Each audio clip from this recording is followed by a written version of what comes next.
YouTube? It is Toy Adventures here again with another figure review. And today we're taking a look at the brand new G.I. Joe Classified Series Tiger Force Wreckage and Tiger Paw. So, this was a super unexpected announcement when they finally announced it on the Hasbro Instagram page. It's Wreckage, a G.I. Joe that is extremely niche. Even in the G.I. Joe sphere, he was only repainted a couple of times. Obviously, this is a repaint of Firefly, and it's a pretty obscure character. Doesn't really have much of anything in terms of story, just like little cameos and appearances here and there, because he was never really an official character by Larry Hama, the original writer of G.I. Joe. It came afterwards, and it was clearly just a toy release that they ended up kind of fitting into the comics. So it's really cool that Classified has been doing a lot of deep cuts lately, a lot of obscure G.I. Joe characters that they're bringing into the Classified line, and Wreckage is definitely one of them with the repainted Firefly. So really awesome that we got a chance to get this character, and I'm happy that they're doing some obscure characters and even some Action Force, but we'll get to that when it's finally released. Anyway, back into Wreckage here. We have a wonderful packaging going on here. We got a nice image of the Tiger Paw with Wreckage on it. And then you have two more back here being ridden by Roadblock and Tripwire, the new Tiger Force Roadblock and Tripwire. Funny enough, it looks like they're doing some kind of crime in a war and in a Vietnamese village, which is a little suspicious, G.I. Joe. That's suspicious. No, but there is a lot of stuff that happens in the cartoon and whatnot that happens in the jungle, so that would explain the background. I'm not entirely sure, again, I'm not super deep in the G.I. Joe lore. I watch a lot of JLS comics, thank God for that guy. He helps me get up to date on these characters. So, he is number 137 in the line. Take a look here at the side. Get a nice look at the box. This thing was so hard to get, by the way. We checked the Target app and it said out of stock for the next 60 miles. Okay, for every Target in 60 miles. So we had to drive out 40 miles, not 60 miles, my bad. The ones that had it were like 40 miles out. I'm just saying in the whole 60-mile radius, there was three Targets that had it. And they all got bought up except one. We drive 40 miles out, actually managed to get it. But on the way home, we checked a random Target to get a different figure, and it was sitting right there on the shelf. Keep in mind, the website still said 0 in stock. The workers at the other Target said that no other Target had it. So 0 in stock from the workers too. But we went into the store and it was right there on the shelf. So if your website's saying none in stock, there's a good chance there's none in stock, but it's not a definite answer. They could just have a messed up system. So anyway, story aside, let's get back onto the box. Here's the back of it. Shows you a good rundown of everything you can expect. You get pretty much all of Firefly's old accessories, minus I think the little RC car he comes with. You get the riding motorcycle that we got originally with Clutch. And of course, like I said, the ATV. Shows you the cool little decals you get. Tiger Force on the shoulder, the different little tiger paint schemes. So really nice. Really cool. No bio though. Here on this side, we get a really nice image of Wreckage, and I wonder if they reused this image from Firefly. I don't think they did, but it wouldn't surprise me. It just looks kind of menacing for a hero character, because this is supposed to be a Joe, not a Cobra enemy. So, I mean, it's Firefly's design, which is just intrinsically a villain design, but they just repainted it and said, no, it's actually a good guy. So that would explain the very villainous look. But anyway, that's enough for the box. Let's go ahead and crack this thing open. Okay, so here's everything you get in the box. You also get the parts to fully assemble the Tiger Paw, so I already did that just to save us some time. You got to put on the sides, the cannon and the steering wheel and whatnot. One thing I want to note that might be a little interesting is that they seem to use more screws this time, which I know I usually complain, especially on Jurassic Park toys, about screw holes, but I actually really like when they use these screws on vehicles, because it makes it so much easier to disassemble these things. So I'm hoping This is going to be relatively easy to disassemble. Like I said, I got two, so if I want to make one of these just a classic G.I. Joe green, that would be really nice. So if I can easily take this thing apart, that would be nice. Because I remember taking apart the RAM cycle was a nightmare. I got it done, but it was a nightmare. So I'm hoping this thing is going to be a little easier because, well, I do want one in Tiger Force just for the novelty of it. I might go back and do another one in green just for that classic G.I. Joe look and a bit more militaristic realism. So let's take a look at let's take a look at this thing first. I'm already touching it. So we got a really nice paint, Tiger Force paint scheme going on with the white fading into the orange, then fading into the red, yellow. I believe this paint scheme is based off of a US and NATO Special Air Force Squadron, which is the whole Tiger Force is based off of. I don't know exactly what squadron, I forgot the name, but they basically, their whole jig basically is that they take their airplanes or their aircraft and they do them in these crazy designs, where it'd be tiger print or just a tiger painted on the plane. It's just fantastic what kind of crazy, wacky, vibrant patterns they do. Obviously, they're not trying to blend in. They're trying to be eye-catching. So, really cool that the Tiger Force does have a real-world military, I guess, foundation. Not that the military would really use vehicles like these on a common enough basis for it to be like part of a elite military unit instead of it just being like a show unit, kind of like the Blue Angels or something. So, while it might not be useful for implementation, it's still a wonderful looking piece and just a beautiful looking toy with all these vibrant colors and these really nice decals. So there's Tiger Force, you get the American flag right there. So really cool. I believe this is also called the Ferret for the Cobra side. This was originally a Cobra Ferret, but I have the Cobra Ram cycles. I have the big Cobra Hummer, and I have the Cobra Stinger on the way. I wanted to give more vehicles to the Joes. Yes, they had the Ram cycle, but that's not really a troop transport, or at least a multi-troop transport. With this one, you can get away with fitting about one or two. If you want to do it like Warzone or Call of Duty style, you do a driver, a passenger, and a passenger. Or if you want to do it just classic Halo style, driver and a passenger. It's really up to you. You got a little bar right here that you can unclip this gun from and have a character hang on to it. So it's definitely possible, although there is nowhere for them to stand. There's no little foot bar. I think that would have been a nice addition just to have more characters standing on. Although interestingly enough, these little side things have pegs, and so if you really wanted to, I wouldn't put it past G.I. Joe because they have wacky ideas of where you could put soldiers. Just look at the Dragonfly. You might be able to fit a figure, or at least two of them, on the sides here while the guy is driving, maybe shooting at the enemy or whatnot. You have these little rocket launchers down at the bottom. So the Ferret, or I guess it's called the Tiger Paw here. It's usually called the Ferret, but it's called the Tiger Paw for the Joes. The Tiger Paw is loaded with weaponry. You got a cannon up here. You got the two rockets at the side, and you got this big ass cannon in the back. I'm not sure what kind of thing that shoots. Probably just like a laser beam. It's a G.I. Joe weapon. So this thing is certainly not defenseless and has a ton of arsenal weaponry. It does have pretty good suspension on all the wheels, as you can see. It did build a operating suspension system in there. No turning wheels, which is a bit of a bummer, but that's okay. I had an ATV with turning wheels, and the wheels got messed up because of the mechanism was so complex. So it's okay that they don't turn. I'd rather have a more stable toy than a more functional toy. I mean, it would kind of be lame if I had to pay 50 bucks for this thing and its axle broke because it can turn and it was a little too delicate, you know what I mean? So I like it the way it is. It does what it needs to do. Nice rubber tires, good suspension. It's going to be great in picks, and hopefully pretty easy to repaint. Now, let's take a look at its driver, Wreckage, or also actually known as Sabretooth. Because of legal reasons, our boy here has multiple different names. It's kind of what happens when you're a super obscure character that really don't give a damn what you're called, whether it's Sabretooth or Wreckage. I think Sabretooth is a way cooler name, but they're not going to be able to officially use that name, so it's Wreckage for now, which still kind of sounds like a villainous name. But then again, so does Sabretooth.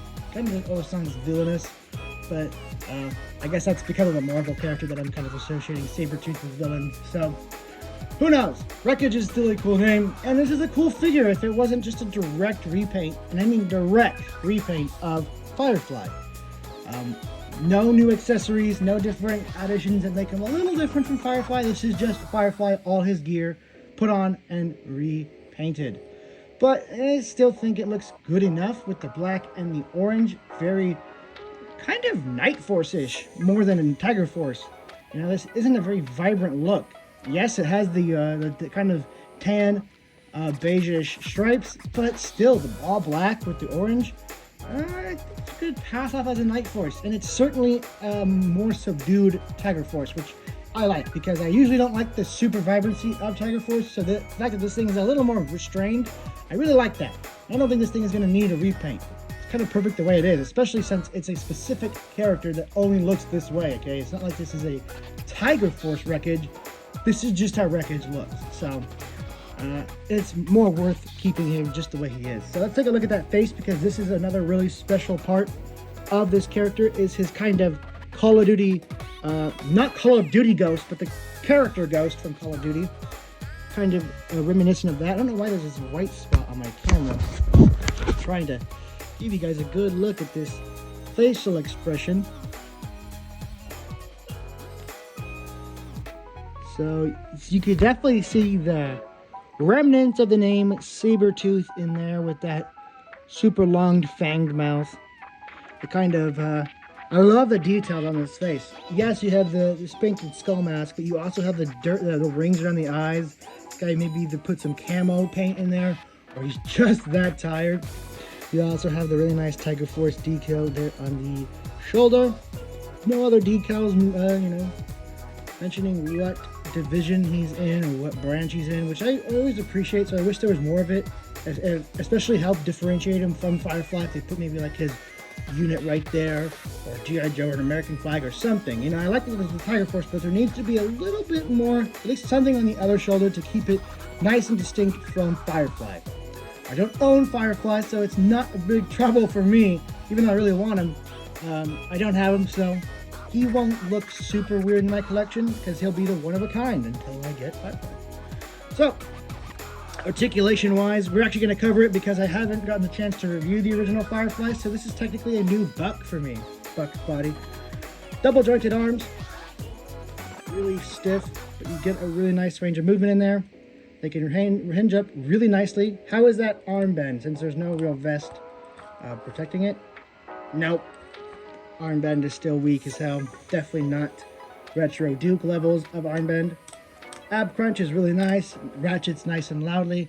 With these minimal vests, you get really the full range of articulation this buck offers, and that's why I know that the arm articulation isn't that good, because even with no vest, he can barely hit the two-handed pistol pose. You have to really force it, and even then it won't work.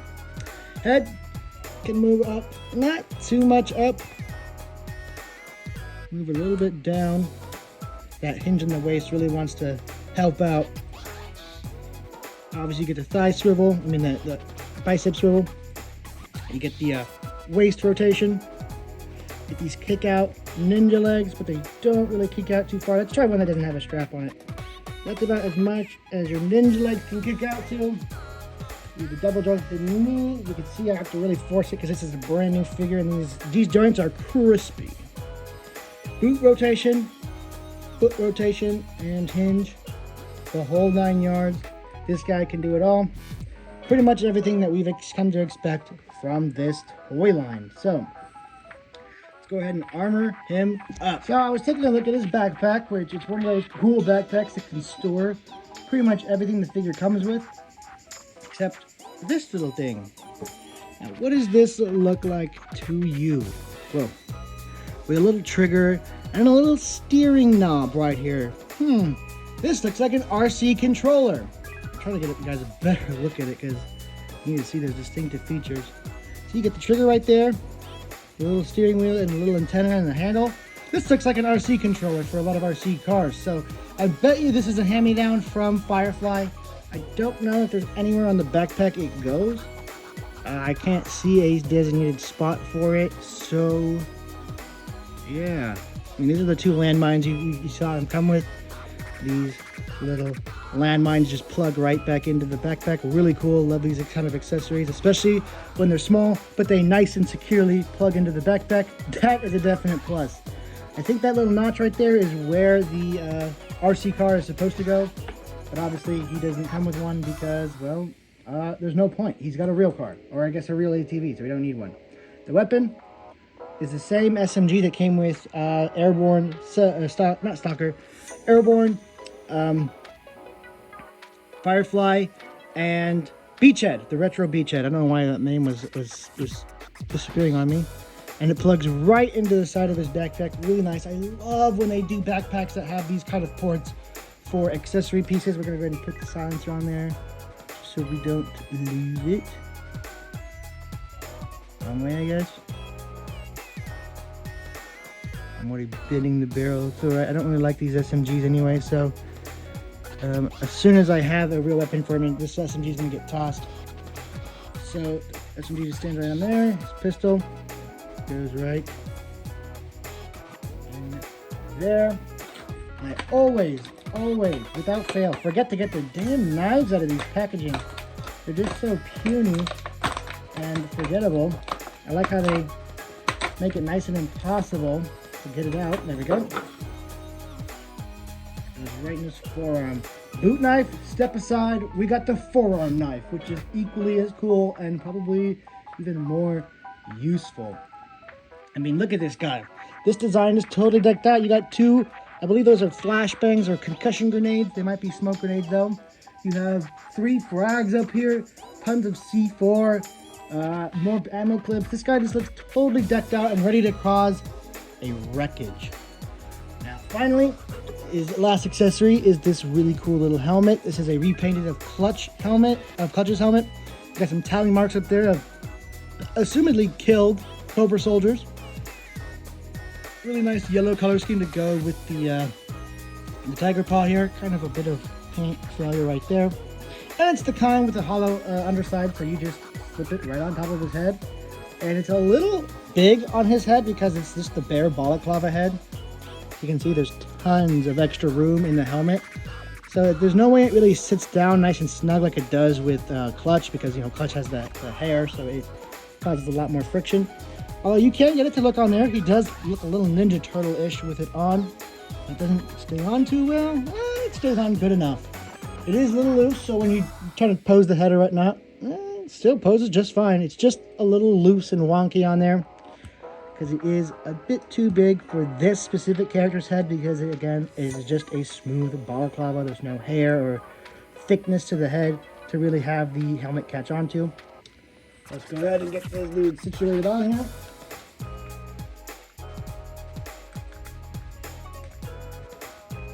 Come on. There we go. There we go. It's always so hard to get these things sitting like they do in the images.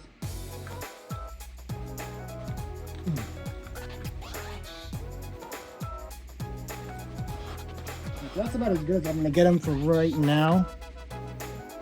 Yes, I could get them better if I really try and finagle with it, but there is him.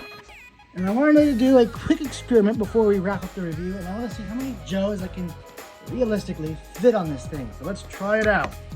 Alright, so maybe we could put one right here. No. Maybe we could put one right here. No, there's nowhere for him to really hang on to, and that peg is, again, actually not big enough for the feet. And can we put one back here? If we take off the gun, we can sit them like this.